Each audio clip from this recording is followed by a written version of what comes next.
Call to order this regular meeting of the Page County School Board. Mr. Goodwin. Yes. Ms. Alger. Yes. Mr. Painter. Yes. Dr. Painter. Yes. Ms. Sullivan Smith. Yes. Ms. Ford. Yes. Please pause for a minute of silence as we prepare for the meeting tonight.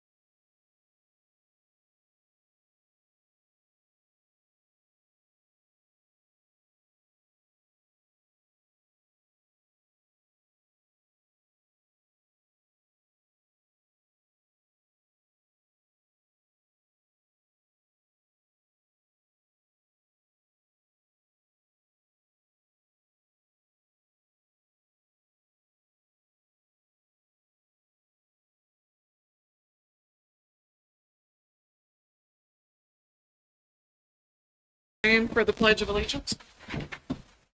I pledge allegiance to the flag of the United States of America and to the republic for which it stands, one nation, under God, indivisible, with liberty and justice for all. Dr. Fox, do you have any agenda changes or additions? We do not. I have a motion to approve the agenda. Make a motion that we approve the agenda as given. Second. We have a motion by Mrs. Sullivan Smoot and a second by Dr. Painter to approve the agenda as presented. Ms. Alger. Yes. Mr. Painter. Yes. Dr. Painter. Yes. Mr. Goodwin. Yes. Ms. Sullivan Smith. Yes. Ms. Ford. Yes. Madam Chairman, I'd like to verify that all personnel matters discussed in closed meeting 2.2, section 3711A1 was done.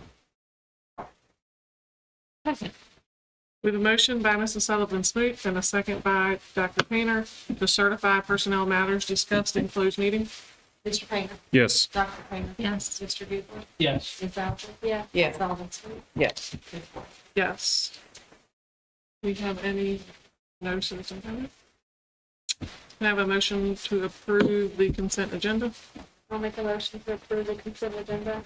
Second. We have a motion by Ms. Alger, a second by Mr. Painter to approve the consent agenda. Dr. Painter. Yes. Mr. Goodwin. Yes. Ms. Alger. Yes. Mr. Painter. Yes. Ms. Sullivan Smith. Yes.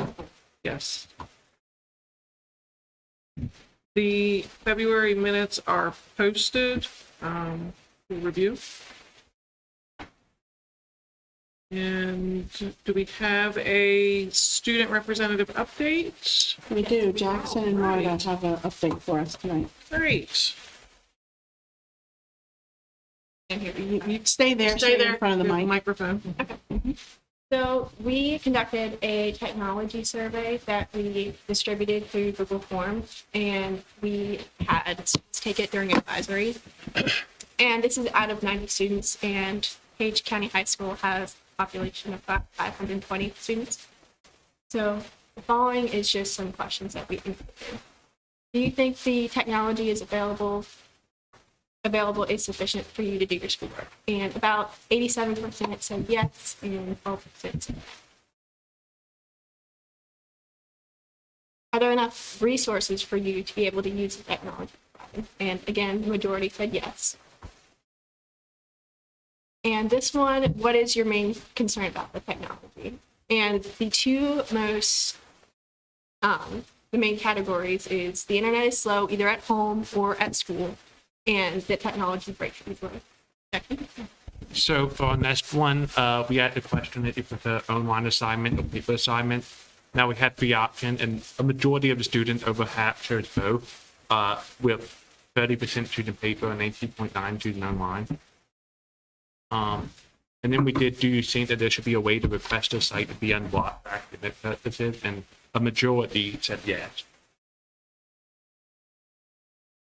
And we also asked if it would be, people believe that cell phones should be more incorporated into the curriculum, and 71.71 said yes.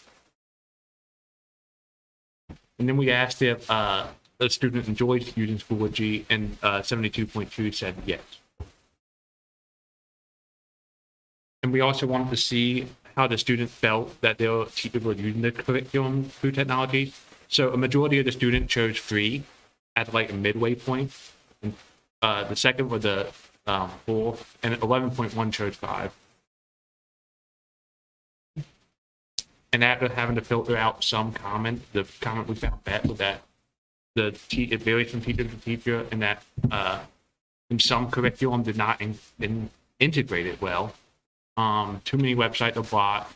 Internet at the school was sometimes slow and can also go out. Some people say that paper assignments are more beneficial than online assignment, and it goes back to that there should be a way to include phone more into the curriculum. And now we just have a student update, what's going on at the school. So just some club updates. We are going to have a FBLA state conference March 31st through April 1st, and many of the members of the chapter advanced onto stage because at the previous meeting, we said that we were going to have a regional conference, and many of those members did advance to states. In FFA, FFA members placed 7th at the livestock judging contest this past Saturday. And in the tractor operation contest, Jeb Paul finished 3rd and Brendan Welsh finished 1st. And FCCLA, there's a state conference coming up April 14th to the 16th, which many of the members will attend that. And just recently, we had the History Bowl and B. The team did well during the state tournament, and Jackson Morris advanced to nationals and internationals. Some other notable events. We just had a district jazz band, which Dalton Bowling, behind you, participated in. We had a regional leadership conference, which took place yesterday at the 4-H Center. And then today we had the state leadership conference in Charlottesville, which Jackson and I both attended.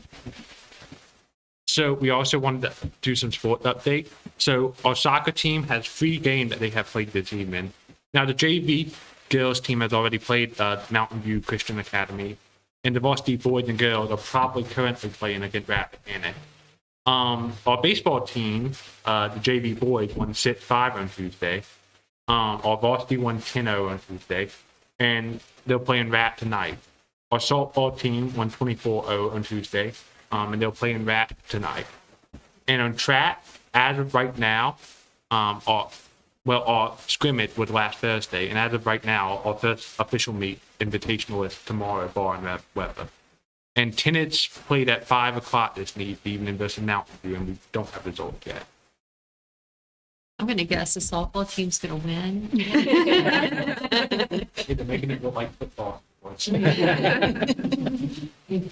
Were you guys surprised by any of the answers on the survey?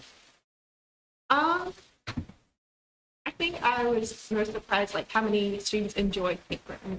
Like, with the new technology over the years, like, I would think, like, students would enjoy that being so technology-based. And, like, I guess I was surprised by, like, the overwhelming, like, yes, I love paper, or I love both, sort of thing. Was it just page? It was just me. And how many students completed it? 90. Well, 90. 90 that we know of. There's also been, we think, some staff have taken it. Need to be Welcome to the world of surveys.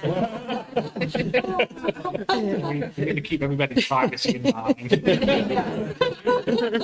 I have a question. On slide number 8, where it's asking should phones be more incorporated, with the 28.9 that said no.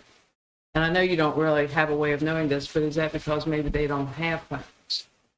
The possibility, I mean, the most data we get from like why they choose it is from the additional comments. Right. And we didn't have a lot to choose from that were like reliable. I understand. Well, I was wondering, like, what should there, you did it again, would there be a follow-up question? If you said yes, how incorporate it? Or is it just that they want to have their phones out? Yeah. So I'm kind of like, well, how do you want to incorporate it that you can't do on your phone, but you can't do on your Chromebook? So I was wondering that as well, especially with your comment about the either both or paper preference that was overwhelming. So that, yeah, I'm curious about that. But this is great. This is real, I mean, good. This kind of stuff we Yeah. like to hear. Yeah, for sure. So would you like a follow-up survey? We can do that. Just like based on phones. Yeah, the Majority phones, said yeah. that they wanted phones. Yeah, maybe And then we incorporate can- LHS somehow. Summer's not here. She might have done something. Yeah, I think we can work together and we can come up with something. We can get with Mr. Samples to maybe get some additional things that we might want to ask, and then we can help you guys deploy it more globally. Or maybe specify, are they talking about their home internet or their school internet? Do they have home internet? I mean, I wasn't sure, but there was a response in there about that said their home and school internet was slow. There was comments in there saying that both, they either didn't have good internet or any internet at home, and the school internet sometimes drops out or it's slow, so it's hard for them to either work at school or at home. well, Mr. Sam. Blake, what do you have to say about that? I was actually prepared for that question. So, two things. During the 3-year course of our current contract, internet has come out 3 times, so average of once a year. Totally not anything that we could have anything to do with, just something we have to deal with. The other thing about the internet being slow, whether it was school or whether it was at home, I went ahead and proactively doubled the bandwidth for the school Wi-Fi, if we had them available. And over the last 2 days that I've watched it, the average usage has not gone up. So I don't know whether it's the thing with the Chromebooks, maybe they are thinking the Chromebooks might be part of the reason for the site slower, but it hasn't affected our average. Would they see slower rates, like if a teacher says, I want everybody in the class and there's 22 kids, I want everybody to go to this one site right now, that's going to take, because you're initially, Access points you should be fine. rated to go up to 200 devices. Agreed. It was at 20 megs, which that's enough to stream 4K at home. And they're not doing anything close to that. But I mean, you get a bunch of devices in one frame doing it, but our devices should be able to. So I think it'd be great if you could help them come up with some follow-up questions. And then, the one I was curious about too was the websites that they want unblocked. What are they? That's what I was Yeah. thinking. What, Because that we run into, like, when clubs are doing their activities, Yeah. like, in particular, I know I feel like we had to do a cruise change, which is just FBLA with a new app application. It's not available. So we had to get that. But it's some sites that.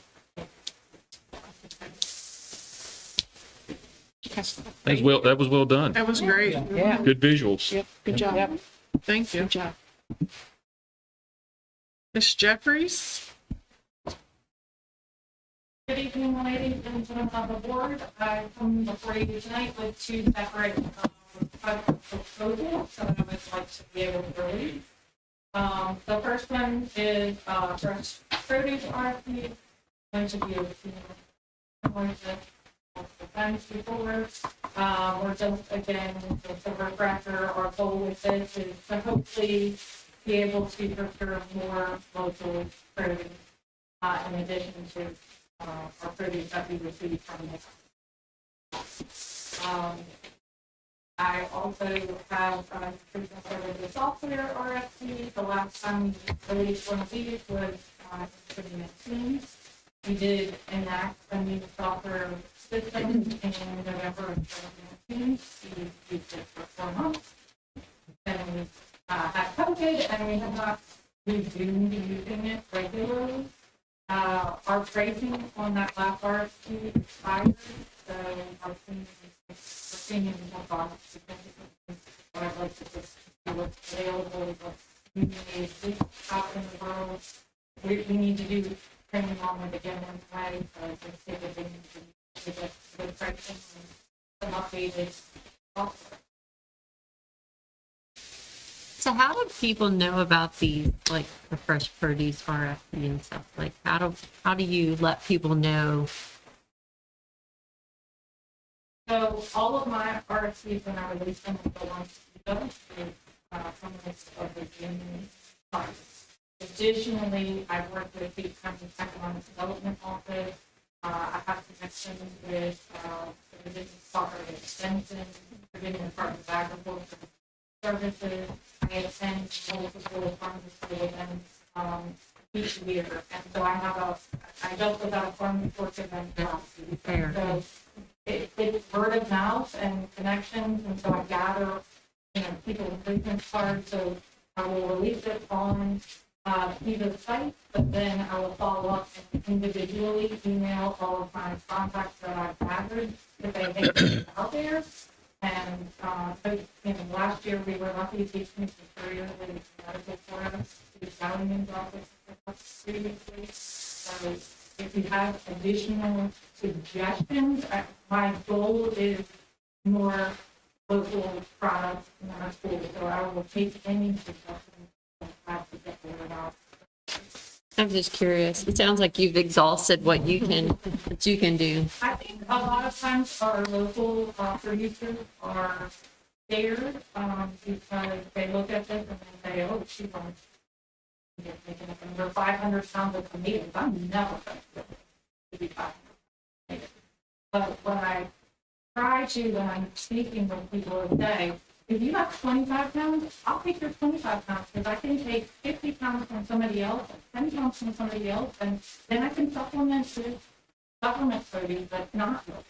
But if I can, whatever I can get is better than that. So I try to, and it's risk-free is the way I like to describe it because, for example, this last year we had somebody offer to give us pumpkins, and I was excited, you're going to make them like pumpkin bread or something with fresh pumpkins, and the response back was, the deer got all of our pumpkins. We understand that happens. Farming is not a perfect science, and so sometimes our lettuce growers this winter when the sun was not out as much, we can enjoy it in greenhouses. We have not had our local lettuce for a couple of weeks, and so we could get its production back up, but we supplement other ways so that it should be really risk-free. Hopefully, no problem. And so, again, word of mouth, letting people know, like, don't be afraid to try, because I'd rather you try and get 4 pints of cherry tomatoes than you don't.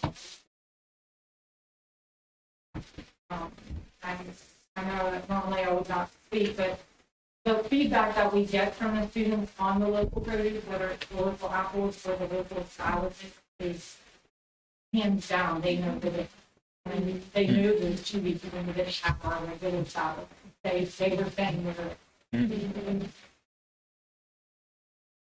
It's something too, I mean, if you drive across Page County in the spring and summer, there's tons of backyard gardens, so even if there's a backyard gardener who would like to get a little support in what they're growing, they could put in a couple of extra plants and then something.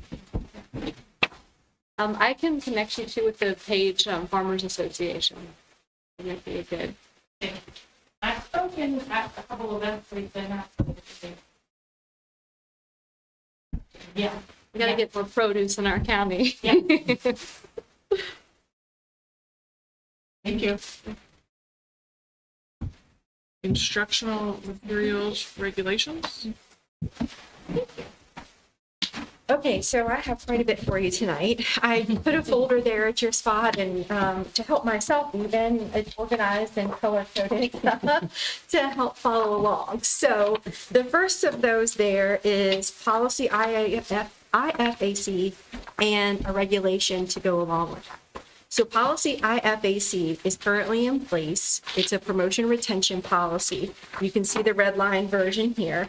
However, it was last updated for PCPS in 2016, so it's been a while. And we've been getting some feedback from our administrators that they'd like us to revisit that. And they have had eyes on all of what you're about to see here with this policy and given their insight. So the policy update itself is actually very brief, as you can see there at the top. It just kind of gives a overall view of what promotion retention is. Where previously there was a lot of detailed languages, that is the red line, and that detailed language in terms of how that will be addressed in the schools, handled, timelines, all of that is moved to the regulation, which is, I think, probably your third page there. And discusses, the professional judgment that will be used, the measures that will be used, considerations, timelines, who's involved in those processes, and breaks it down at elementary, middle, and the high school level. What is kind of separate from the policy, but we thought important for you to see then, is those actual screener worksheets. So those are the last two pieces to that section. They're very, very similar, and those aren't posted there. It's okay. But we wanted you to have a copy of those to see the things that would be considered, and because that's a very heavy discussion, right, to consider retaining a child. And there's a lot that needs to be considered in terms of whether it's their age, developmentally, whether their grades, how are they performing on standardized assessments. It's not to be taken lightly. So this, and involved with all of those other factors, would be considered. So did they use like the lights retention scale for the elementary? Currently, it's a little bit, yes, but it's a little bit, depends on the school. So that's why these have been created to help streamline that for as a division.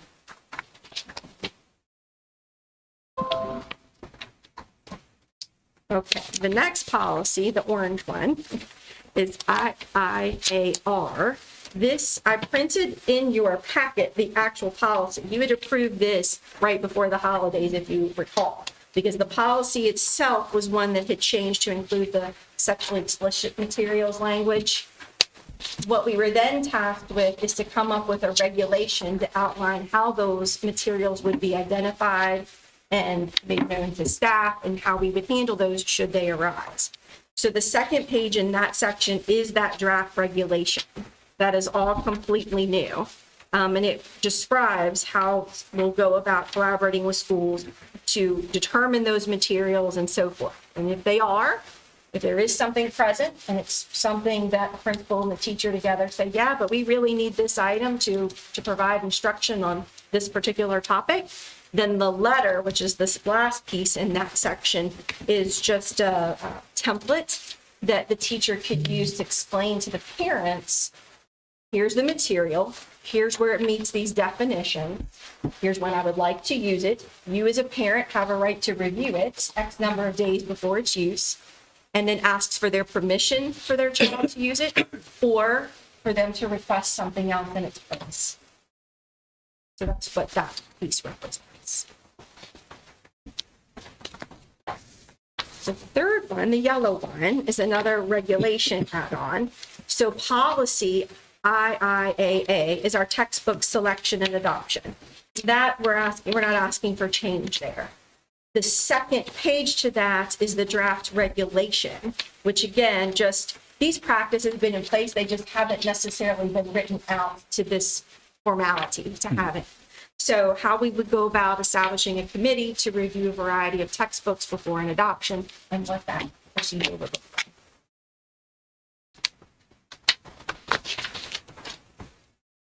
The green one kind of accompanies that in that the policy itself, IIAB, currently exists. This new regulation that's attached to it, once again, goes into detail describing how resources are selected, to the objectives that are used in selecting resources to make sure we are choosing the best instructional materials that we can. And we have also checked the new regulation language that you have in front of you would align with what our current library manual for the division describes. And if not, we could update it, but that one we're in a good spot on. And the last one is, it's kind of like, this was like an onion. You start looking at one piece and then you realize, well, this impacts the next one and this impacts the next one. So while we were at it, we went ahead and looked at policy KLB, which is our regulation for public complaints about learning resources, okay? So that first page in the blue section is the policy itself. No change to that. Right behind it, you have what is currently posted in our policy section on our website of how a parent can, what to fill out if they have a concern about a particular resource, and that goes to the principal and starts a process. Those two things are the only things that exist here without this regulation we're asking for your review and approval. And what the regulation does is outline very specific steps, again, for how that will work to be completely transparent with anyone who would express a concern. So that it would go to the school level, and the school level committee would review. The parent would certainly have the right to appeal that to the superintendent. If that decision isn't acceptable, it will ultimately appeal to you, the school board, but it outlines that and the timelines to follow so that, again, for the transparency. So that's the essence of all of those pieces, which I know will be a nice bedtime reading for you. If we do proceed with the last one, the KLB regulation, we will then update our library manual to reflect that as well. So when you talk about library manual, do we have like a list of like approved library books, you know, that they've been vetted, that somebody read them and just didn't order them, or like a bookfinder's list or anything? So the library manual is more internal practices that kind of puts these pieces together for librarians and how they go about selecting, right? When we adopted that sexually explicit policy back at the end of the year, our librarians have access within their system. Name is gone. Right. Alexandria, thank you. Yes. And they were tasked with, here's your definitions. Please keep that in mind and review and consider the resources that you have, right? But one of the other things that we collected at the central office level, an entire list of, were book sets that may be in classrooms that are being used for instruction, because those aren't cataloged currently in Alexandria. So we needed to know what we have. And then, so those were collected from every school, and those lists were reviewed with Goodreads, things of that nature to help determine. At this point, we haven't identified anything that we believe meets the definitions of sexually explicit, but I will tell you, it has helped in just awareness and thinking about, like, for example, should someone want to use a book that may have some profane language, maybe a little heavier than they think, you know, that might be enough that some parents are concerned. They're the good. That letter template can be adapted, because that's just being transparent with families, right? To say, this is not about that it meets sexually explicit language, but we want to use this material. Please know that this is here. We're happy to share it with you. You have the right to say yes, or you have the right to refuse. So that's helped us in even talking through some of those conversations. So like, because it's eventually going to come here, it's at other places. Yes. So what's our process if you have a parent bring a book that says, I don't want this in my child's library? Do y'all That's have like committees? Yes, Okay. that's what these are to do. Okay. I was just seeing what that fell in. Yes. Specifically that last one, the public KLB. complaints. Mhm. And not necessarily just because a teacher used it in the class. I just mean like this bullshit. Correct. Yes. Any material. So we'll bring these back to you the next meeting for approval. So in between your fun bedtime reading, if you have any questions or concerns, let us know, or clarifications that you might need. And I want to thank Ms. Ryman for her work on this, because it's been quite an undertaking to get all of this aligned and written and make sure everything's where it needs to be. So thank you for that. I'll let you know if it's a cure for insomnia. Give me money. She'll request more regulation. We can meet that, because we're going to give you another one tonight. Thank you. Dr. Johnson, policy GCDD. Yes, good evening, members of the school board. Another policy, and I also have a handout, but I'll walk you through and just let you follow along on the screen. And then I can give anybody who would like a handout to look a little more deeply after the meeting and between the next meeting. This is a policy that I know changing could be somewhat contentious with folks, particularly staff, and we don't want it to be that. We're looking at leave and absence. But we believe that the proposal that we're going to put in front of you is going to offer some clarity to staff in various leave requests and situations. We believe it'll improve long-range planning, so that when somebody is looking at a extensive leave or even leaving the division for good, We're offering some suggestions that may enhance planning and enhance coverage, and hopefully alleviate some of our sub-shortage problems as well when we have folks that are out or taking a lot of leave all of a sudden, and that can put the schools at disadvantage. So if you would bear with me, we've got quite a few changes that we'd like to just suggest at this point. So the first page just explains what a legacy and a hybrid employee are, and that just determines when you first came on board with Page County Public Schools. So no changes there. The next page gets into how many sick leave days you can accrue and ultimately then take with or get paid for when you ultimately retire. And what we would like to propose, if you can scroll down just a little bit, this chart shows you that if you've handled your leave well, at the end of your time in Page County Public Schools when you retire, if you have accumulated it, you can receive daily amounts according to the chart.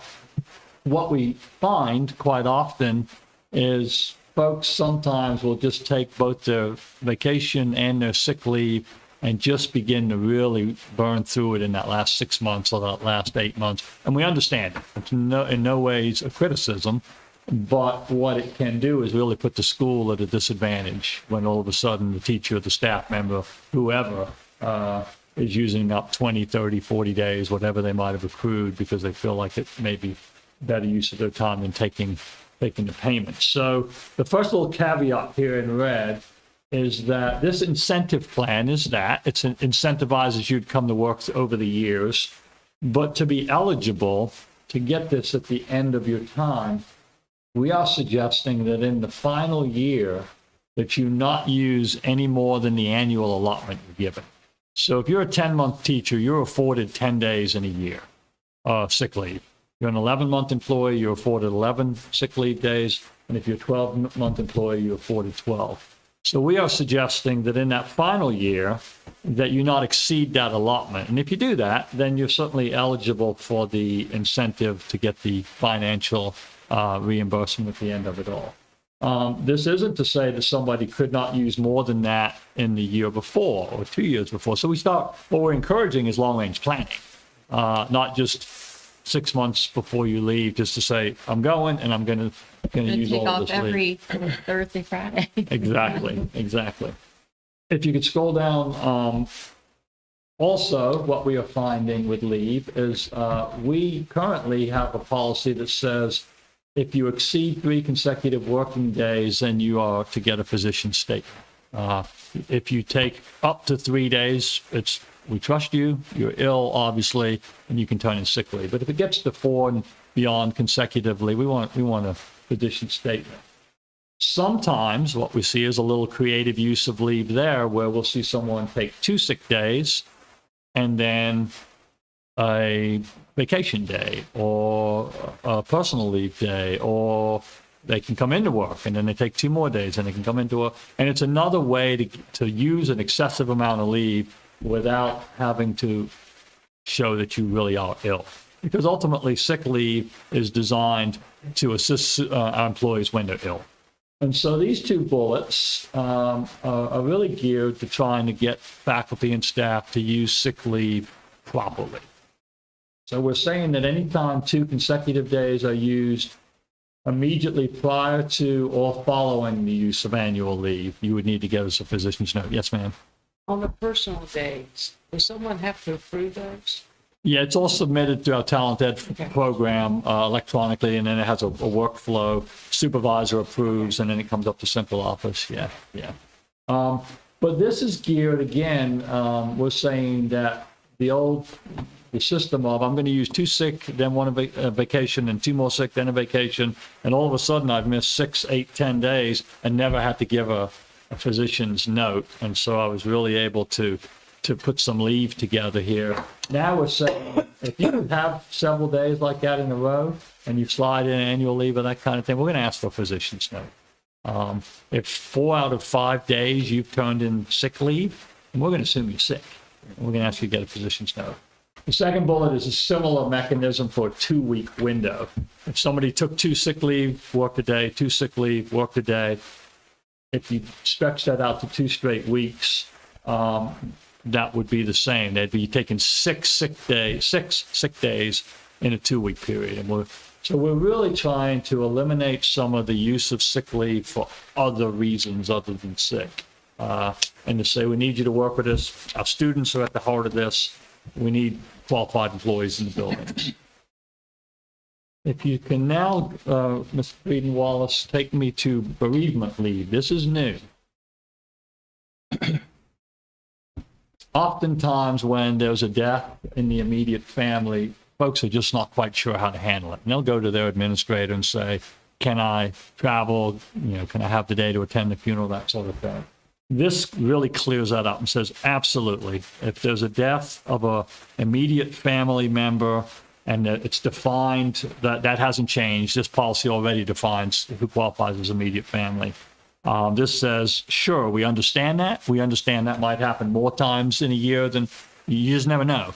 But the bottom line, if an immediate family member were to pass away, you would be eligible for 2 bereavement days. It doesn't come out of your sick leave. It doesn't come out of your annual leave. It's a bereavement policy that lets you have 2 days. If you need more than that and you're a benefited employee with sick leave, you can take up to 3 more sick leave days. So this would afford somebody up to 5 days in a time of grieving and travel and that sort of thing. This is something that's not in our policy at all right now. So this would really give our employees some information and some guidance. And we think it's necessary. How does it work now? They reach out to their administrator and they ask. Yeah, there's nothing in writing. Okay. Yeah, so you're taking your own leave if you need to travel. Well, see, I think that, I mean, it's sad that you have to think this way, but I do think there are people that will abuse that. Is there a limit to how many in a year? That says they can't use more than 2 in a year. Okay, good, because especially when it gets into the in-laws and any other relative, I mean, who's going to prove where you are on a family tree? And Essentially, we're offering 2 days to any staff member throughout the course of the So year. just to clarify, it says there is no limit in the time of a year, but you would have to justify who is the immediate family member that's passed away. It's very clear, spouse, father-in-law, mother-in-law, father, so there isn't, it's not a limit on, and You can't plan a death. heaven forbid that I have 4 immediate family members pass away in a year, but that could happen, yeah. But it's very clear on when you're eligible for it. Okay, keep moving. You'll good on that? And I think in tracking this, Dr. Fainer, that's going to be really key for us in tracking this. We're going to have to set up a new side of our leave for putting in this bereavement leave. So that will be very important to make sure that we do understand what. If you scroll down, now we're going to talk about leave without pay. This has been a challenge for Page County Public Schools. We have, in my opinion, Mr. Bell and I, along with the finance department, have taken a very close look at 2 years worth of data, the last 2 years worth of data. And we have quite a lot of folks that have used a lot of leave without pay. There is a process. They have to put it in writing. The superintendent has to approve. But we are defining here, one, this has already been stated in the policy, but we are making sure that we say this could be a disciplinary offense. If you go into leave without pay with appropriate and appropriate personnel action, that could include termination. Again, it would be a discussion with the employee and the administrator on what's going on.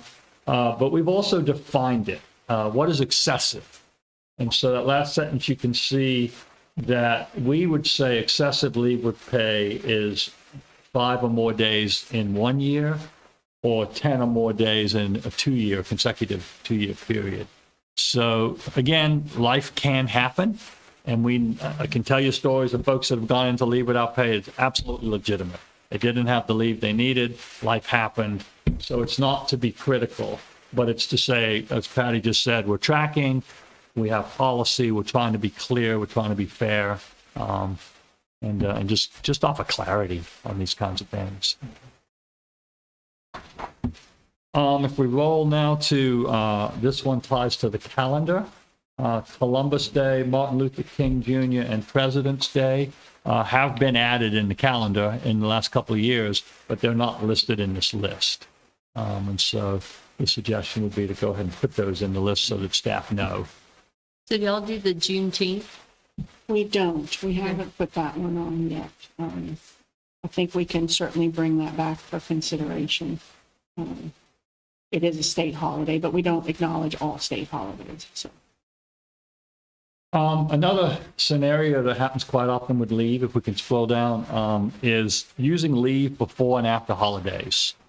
We have not had anything in writing on that. So this says clearly that we discourage using, this is for your 12-month employees that get vacation time as well, but we discourage using leave immediately before and immediately after a holiday. So that's taking off for Christmas break a day early and coming back a day late, those kinds of things.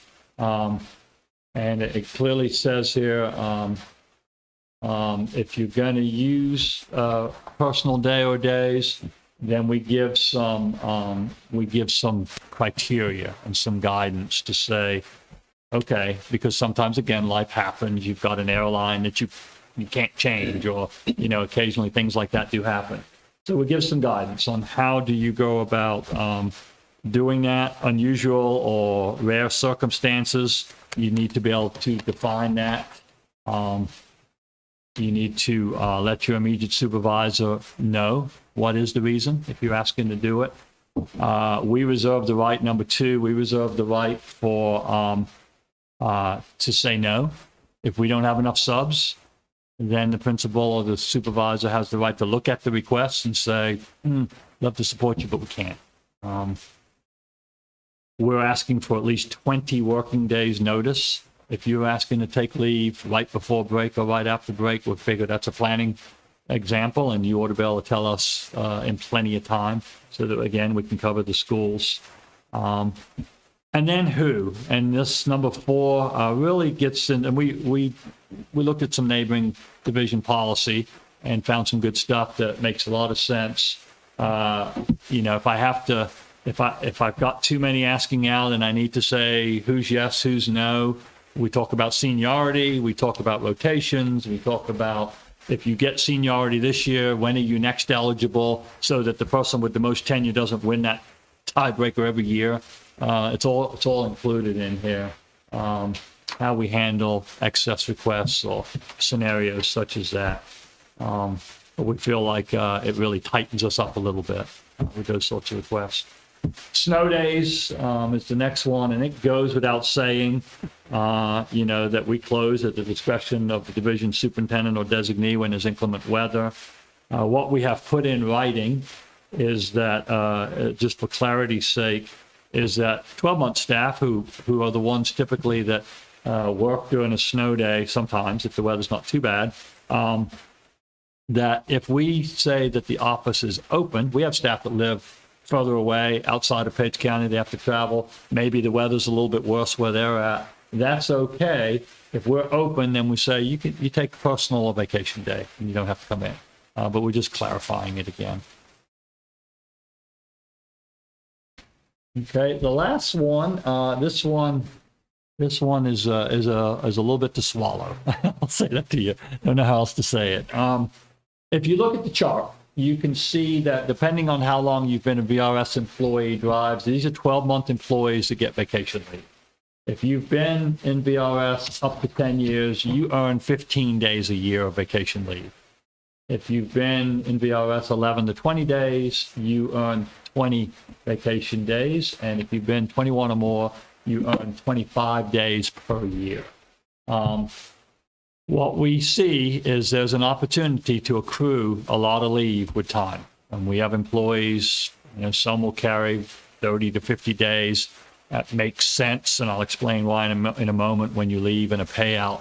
But then we have those that 100, 150 days accrued. The problem is when you leave Page County, whether you retire or resign, the policy says that we can pay you for 30 days. So if I've been with Page County Public Schools all these years and I've accrued 75 or 80 days, when I leave, if you're going to pay me for 30, that means I've got 50 more in my pocket. And what am I going to do with them? what we see sometimes, as I mentioned with sick leave, sometimes they get used very frequently towards the end of your tenure. And we understand it, no criticism whatsoever. But the problem lies is we have a function, we have schools to run and students to serve.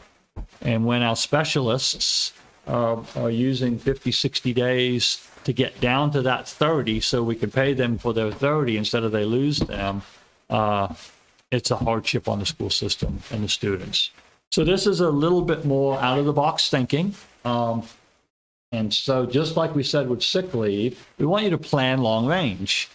You know you're going to retire in 3 to 4 or 5 years. Start planning now. How are you going to get your leave down to 30 days? And the way that we would ask you to do it is start to use, a little bit more than these 20 or 25 days. Use them in the summer, use them when you can. But basically what we've said here is we're going to really pay attention again to what you do in your final year. If you want to be eligible for the 30-day payout, we're going to again suggest that you don't exceed the number of days that you are eligible to earn. So let me give you an example. I'll put it right in here. An example of this is that if a 21-year employee were to go above that 25 days that they're eligible to earn, if let's say they use 26 days or 30 days in their last 12 months, they're going to forfeit their payout. So we're going to ask them to not use more than 25 days in that last year. We're going to ask them to plan. We're going to ask them the year before, maybe you use 30 or 35. And the year before that, maybe use 30 or 35. We're going to ask them a plan instead of 50 days or 60 days in their last 6 to 8 months, which really puts us in a difficult. Especially if you're trying to train somebody to take over somebody's position or getting the right people to connect to make smooth transition. Yeah. So we understand that this will cause some heartburn, and we'll have individual conversations with those that need to, for sure. We value the people that have been with us all these years, and we value the people that have accrued leave. I can think of who they are, and they are wonderful. And we have no intention on, throwing them under the bus, but we need to get some control over our leave. We're going to go bankrupt. So, the final statement, I need to talk to Dr. Fox a little bit more about this, and it's informational right now. But 12-month employees hired prior to the effective date of this policy, and the last time this was revised was in 2017, will not lose days carried over. I don't know that that even needs to be in here because there were some years back when perhaps we didn't track the carryover. And so I didn't use half of my days, which is policy. If I earn 20, I'm supposed to use 10 a year. Sometimes somebody didn't do that, and then am I going to lose my days? We're doing a pretty good job of tracking. Our bookkeepers are on top of this. So that's probably something at this point that can be retired, but we left it for tonight. And that's leave in a nutshell.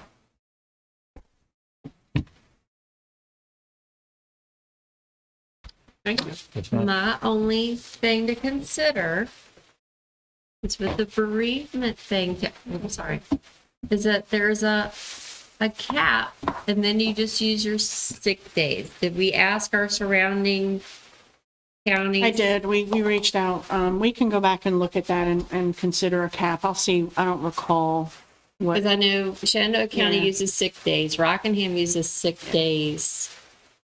I mean, We can revise because it gets abused, it Yeah. does. And then it takes the heat off of a principal or somebody trying to play the prove it game. I mean, it's a gift to say, we're going to give you 2, and then you can use sick days. But to say that it's unlimited, I mean, I don't want you to No, think we said happen. 3. It says 3 sick days. No, I mean, on the bereavement. how many times you can use bereavement. Oh, how many times on the Yeah. day? Sorry, I didn't understand you. Gotcha. Yeah, I mean, this is already saying, here's 2, you don't have to worry about, don't take from your leave. But to say it's, Yeah, could be used multiple times in the year, Okay. it's gonna, not everybody's honest. No, nor do we want to insult somebody and say, bring us a program or give us a death certificate. We don't want to do that and Yeah. insult somebody. So we can go back and take a look at it and find a reasonable limit, and we'll send it back out to you prior to the meeting, so you can have a look at it. Just a question on vacation. 12-month people, do they have a deadline that they have to let you know what weeks in a month or whatever that they're going to take their vacation? Or can they just say into school, oh, and then here's August, I will take vacation? Is there a deadline that they have to let you know? No, not really. It's not hard and fast, but for instance, in this building, we already have a calendar, a live calendar where everybody is logged in and said to Dr. Fox, these are the weeks I'm trying to take Sure. this summer. Okay. So we do a pretty good job of making sure we know where folks are and when they're trying to use it. And let's say we approve this in the next school board meeting. Would the understanding be that all these new rules goes in effect July 1st? It's on the very first. Okay. Yeah, it's July. I just want to make sure people, Yeah, yeah. No, that's the only fair way to do it. or you're going to have a lot of people just not show up to work. Yeah, no, no, it would start July 1. Like, I'll get my leave. I'll take it now. And I was thinking like principals, you know, like everybody's in the same building here, but like principals and that. And they're good about working it out. If the principal's going to be out, then the AP, they coordinate. And if for some reason there is the off chance that both need to be out, then we have staff up here that cover. Okay, good deal. That doesn't happen very often. It's very rare that that happens. This summer, we're also they're cognizant of when they take, you know, if they're going to take a week or so of leave, they coordinate it. We do the same thing up here. In fact, we just had that conversation that there'll always be one of us up here that administratively endorsed, who's the superintendent's designee. Yeah. Ms. Seekers, approval of claims for payment. Yes, good evening, board members. You have been provided with the claim certification for the operating expenditures for $306,550.58.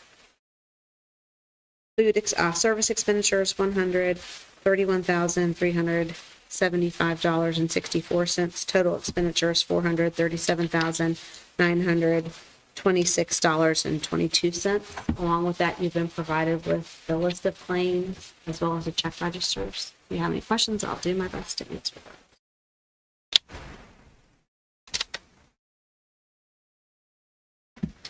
I make a motion to approve the claims for payment as presented. The motion by Dr. Painter and a second by Ms. Albert to approve the claims for payment as presented. Mr. Buford? Yes. Ms. Albert? Yes. Mr. Painter? Yes. Dr. Painter? Yes. Ms. Sullivan Smith? Yes. Ms. Ford? Yes. Thank you. Ms. Seekers, approval of purchase orders over 10,000. Yes, we have 3 for your approval this evening. The first one is for 2 grinder pump replacements at the Page campus at their athletic fields down near the concession stand where those bathrooms are. That's $22,224, and that would come out of our O&M budget. The second is a food service purchase order for produce for $25,000. And then the last is the facility study purchase order for $72,080.60 using ESSER funds. And if you have any questions, I'll do my best or the team to answer those. So the Blau Brothers, is that, do we get multiple quotes or is that a contract that ongoing contract that we have with them? We either got quotes or we either lied, I'm not sure. Okay. It looks to me as though we got quotes. I'm looking right here in the attachments, and I have something from Riddleberger as well, and from the Blau Brothers and Southern. It's good that we do those type of things because people can get comfortable. We do have those 3 quotes. Yeah, I make a motion that we approve the purchase orders over 10,000 as presented. Second. A motion by Mr. Painter and a second by Mr. Gubler to approve the purchase orders over 10,000. Ms. Albert? Yes. Mr. Painter? Yes. Dr. Painter? Yes. Mr. Buford? Yes. Ms. Sullivan? Yes. Ms. Ford? Yes. Thank you. Dr. Fox? All right, well, last time I had, short little presentation for you, 50 slides for the budget. Tonight I only have 75 for you, so I'm joking. We have a much amended budget presentation for your approval tonight. So if you guys recall, last time it was the proposed budget and it gave you a whole bunch of scenarios because we don't know numbers, things are complicated. We're still in that boat, but what we've tried to do, Ms. Seacrest has been fantastic about trying to pull some things together to at least give you a less broad picture of where we are. So tonight we are asking for your approval, knowing huge asterisk is there that there's going to have to be changes and amendments. This is just an attempt to move forward so that we're following state code in terms of our budget to be able now on Monday night to present to the Board of Supervisors. It allows them to move forward with their process as well. So as we look at this, just remembering, you see this every time. I'm always going to start our budget presentations with our why. It's our students. That's what this is about. So we are advocating for them. We're advocating for our teachers and for our staff. And that's what this is always going to be about. So in terms of just a reminder of our budget priorities, the compensation adjustments to attract and retain qualified staff. There are two. One is a salary increase with a step, and the other is the classified salary scale adjustment that we talked about last time. Adding some additional staff positions just to respond to the ongoing needs that we've seen. And we spent a lot of time talking about what those needs are, not only with you all, but with the Board of Supervisors and in our community forum. So those positions are still in here tonight in just a little bit different version than what you saw last time. Facilities upgrades, renovations, and expansions, some of that's in our school construction fund money that we're using. And then capital improvements is a request that we've made to the Board of Supervisors. Just a reminder that our ADM number, which is what our budget from the state level is based on, so that's a per pupil allocation from the state. This year, we're using $28.50. And again, going a little bit conservative just because we don't want to put ourselves in a place where we don't have enough money. I don't ever want to do that. In terms of our revenue sources, again, this is just review, reminding you that where these sources are coming from, either from the state, from our county, through the Board of Supervisors, or through the federal government funds and other miscellaneous funds that we might get. You can see that the bulk of our funding comes from the state. And then there are three different funds that you're going to see. Operating budget is the big one. That's where the vast majority of our money goes and is spent. About 76% of that operating budget is spent on personnel alone. And then capital improvements and nutritional services. So in terms of proposed compensation totals, this is not a new chart for you. This is the same one you saw last time. Just reminding you that we still don't have an idea yet from the state of whether or not we will be given credit for the raise that we gave last year.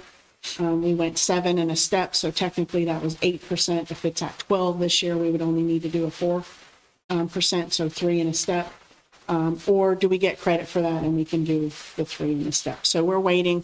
Right now, at this point, we're moving forward with option 1 because we have not heard anything to the contrary that they're not going to give us that credit. So I think it's in our best interest to move forward with the higher one because that's what we know has been put out there at this point.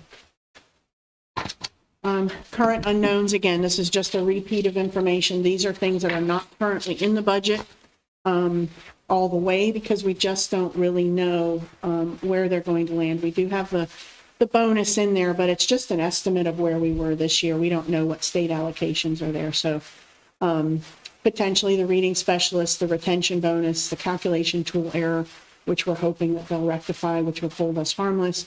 And then other legislative mandates, like the one that said for support staff to 1,000, that could be potentially the way we get a social worker.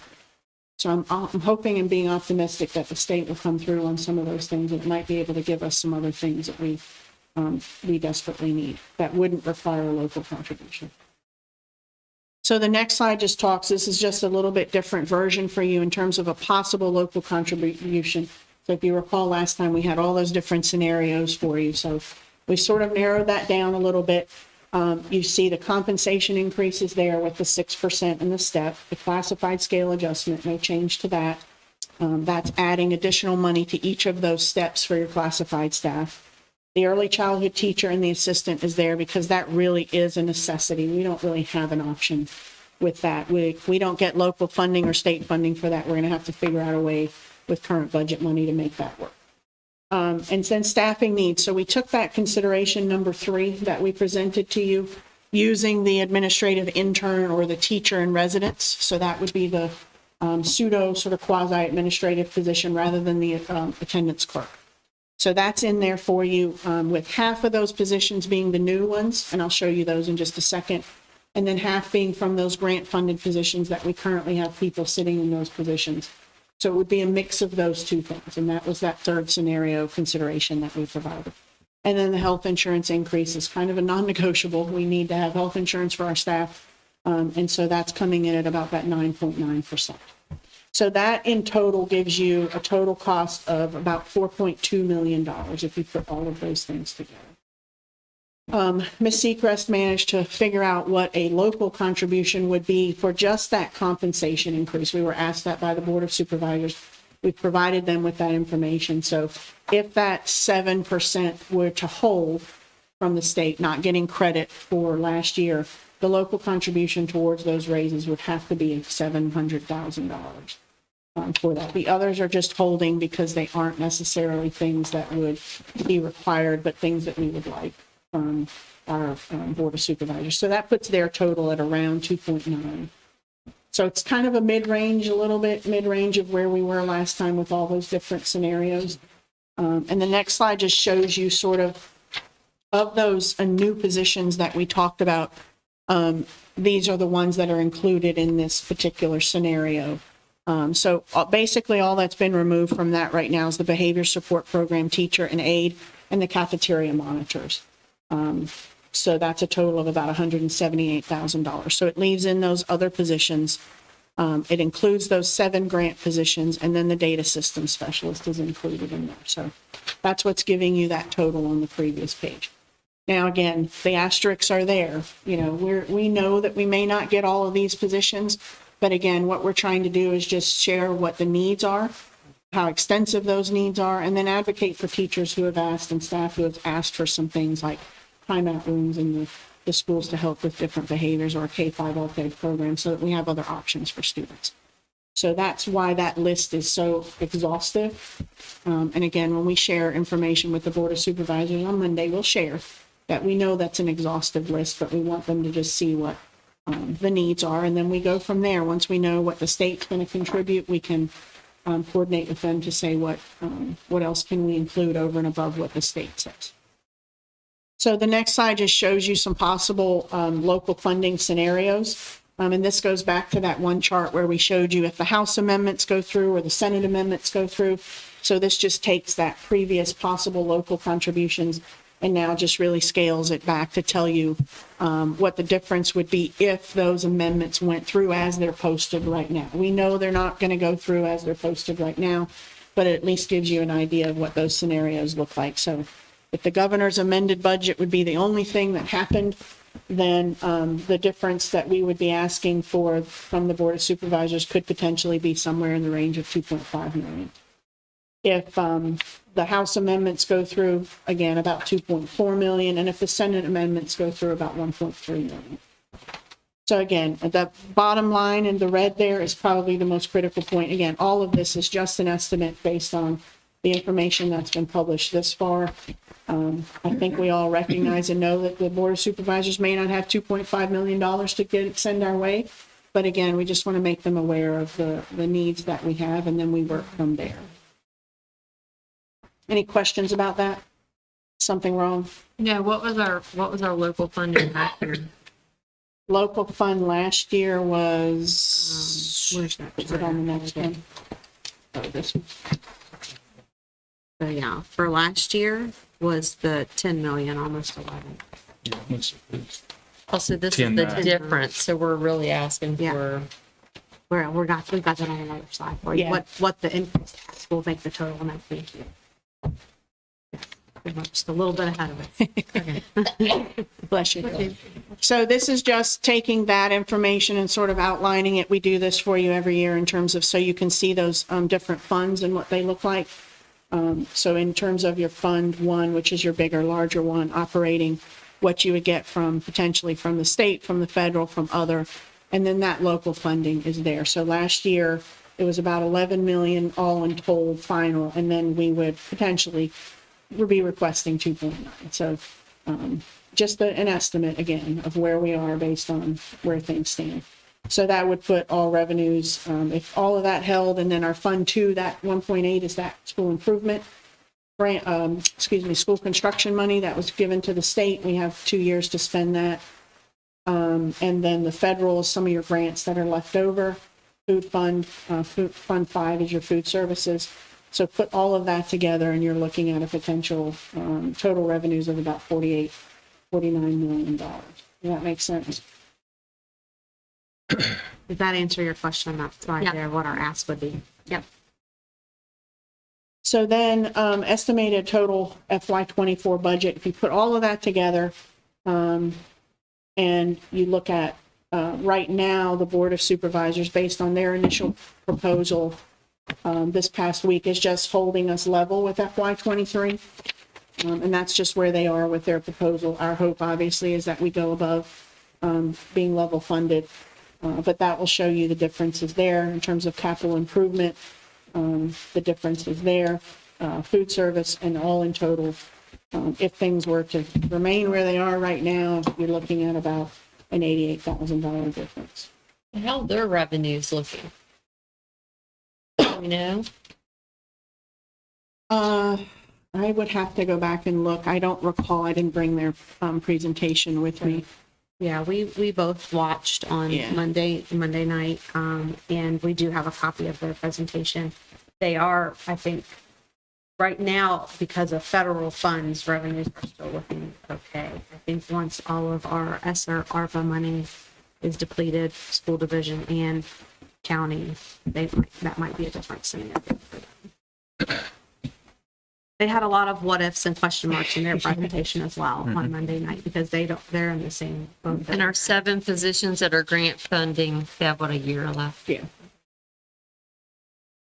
So that's why we opted with the half and half. Go ahead and get some of those in now rather than wait another year and there be a potential that we not be able to get in with, in addition to some of the newer positions that we think would be helpful. Like, for instance, I think we desperately need a K-5 alt-ed, some version, I use the term alt-ed, but some version of a program for K-5 kids so that we aren't interrupting instruction in the general classroom.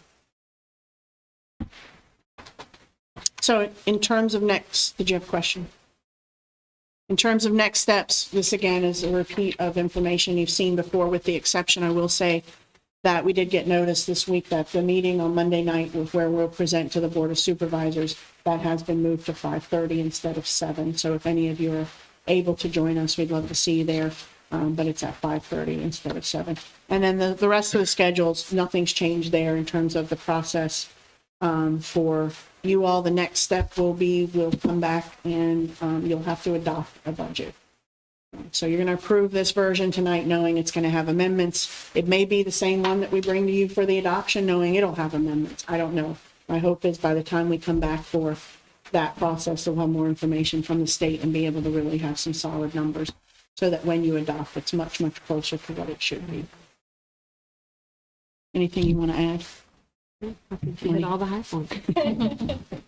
I'll make a motion, we approve Dr. Fox's FY '24 proposed budget. Second. A motion by Dr. Painter, a second by Mrs. Sullivan Smith to approve Dr. Fox's FY '24 budget. Do we have any other comments or discussion? It's quite a, I asked for some data today. We're just on a local match since 2019. Between that and 23, overall, it's like a 9.4% increase in our budget. And in 1 year, we're going to now ask for 21% increase. I mean, I think that's what it looks like on paper, but we know we're not gonna land there.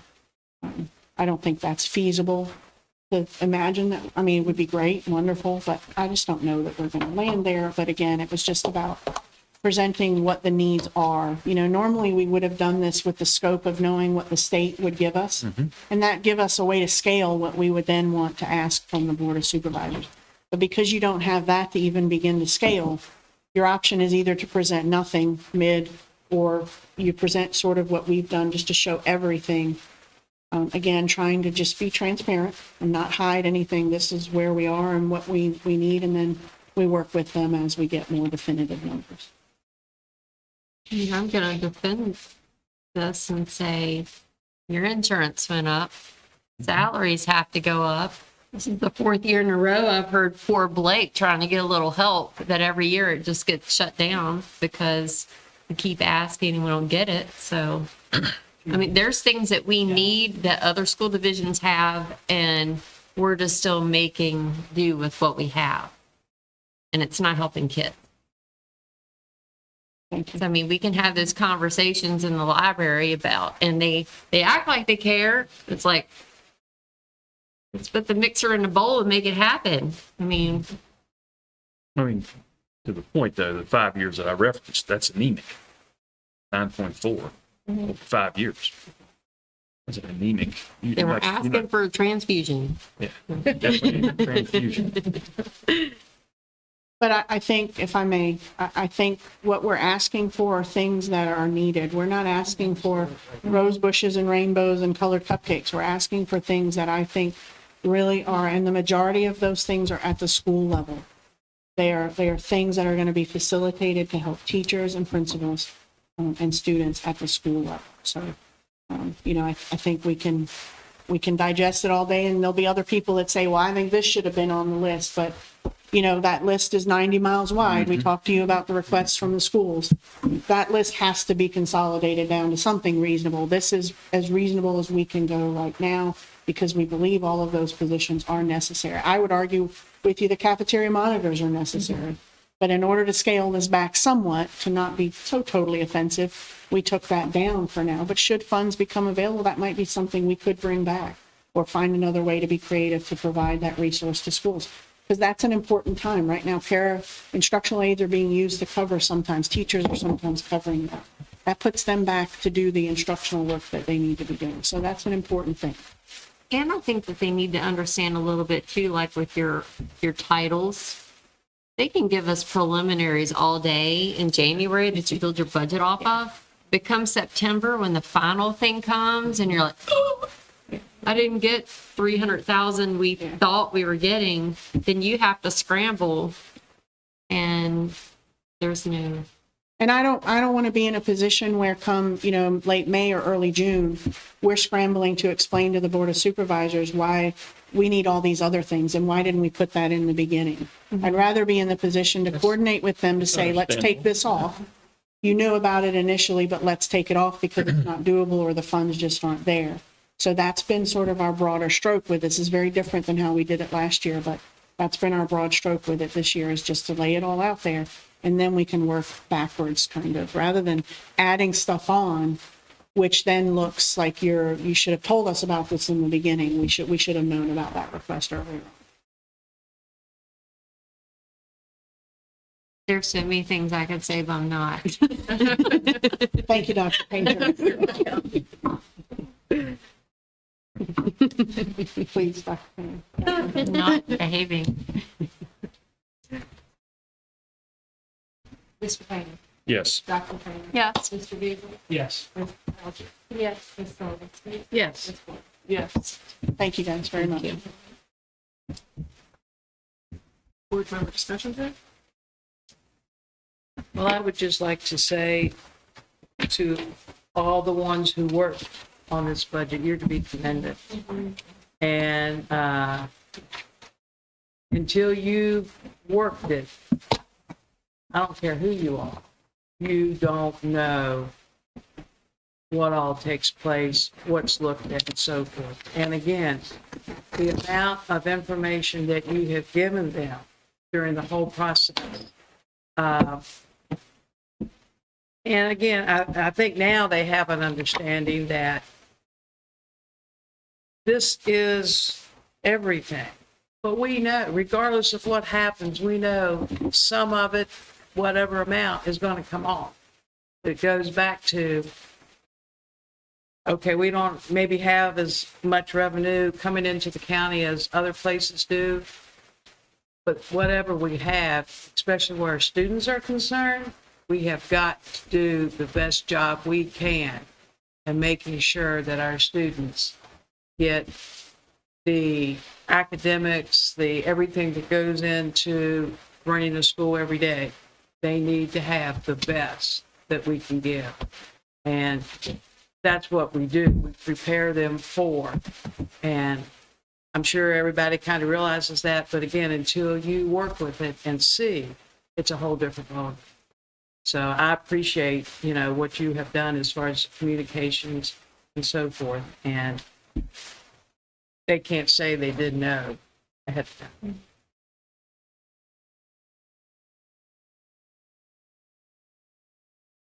Is this that point in time where you make the plea for people to call their board of supervisors? because I mean, it's enough to hear it from people at the top. But I think that teachers need to talk to their board of super about the behaviors and things that they have in the classroom and the support that they need that they can't do alone. A lot of these things is the things that we're asking for. Like, you're like, why do you need this teacher, intern, whatever we're calling it, for the office, of how much the impact of just not being in school, that it takes away from the office staff having to call about attendance. It's not just having an admin extra person in the office. It's a filter down effect with everything that we do. So I almost think even, I know a lot of you have called our BOS members, but I think they need to hear it from staff and parents that have kids that they need help with, and that we do have lack of resources in the county. But I think they need to hear from people on the ground. The teachers, the assistants, cafeteria workers, bus drivers. Tell them what you see. And students, yes. Yeah. Call them up, Mr. Morris. Which one would you like? Oh, but Dr. Payne, I'll get them for you. It's a lot of money, right? And you grab them at Walmart. All right. Okay. And I think the other thing is you got to talk to your delegates at the state level. We do not do that in Page County. We do not do that. We fight with one another. Really, you got to get with Mr. Gilbert. But with the He's task speaker. at hand, they're the ones that's going to approve this right here. But that is a Absolutely. problem too, Definitely a because it problem. has to come from the top too. Because, I mean, coming in the next year or so, there's going to be a curriculum too for English that we have to do. And who's going to pay for it? And we're forced to do it. No. So, I mean, that is something, definitely. Yeah. It'll be all right. Good old Virginia Literacy Act in the house. I do want to put a plug too that I think we have a hot pressed Cubano sandwich that is on the SNIP sandwich throwdown competition. So you can probably check out Page County Public Schools Facebook page and the website and vote by March 31st. It's free to vote, but it's raising awareness for unpaid meal debt. And I think the winning school gets something. The winning school division gets Everybody gets a percentage of the donations. So we're gonna get some money to pay off that. Now that, but the more votes we get, the more percentage of the. So go and vote. You have till March 31st to vote. And if you haven't done that, do that. Those sandwiches will be in the cafeterias next week. And then in the elementary school in the beginning of April. Talking about food, so Page County High School, FFA and FCCLA, they're having April 29th, Saturday, 4 to 8, steak dinner, $25 a person. And I'll just tell you, it is delicious.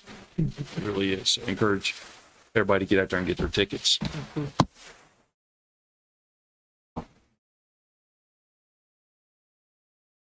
Yeah, make a motion to adjourn. Second. A motion by Dr. Painter and a second by Mr. Dubler to adjourn.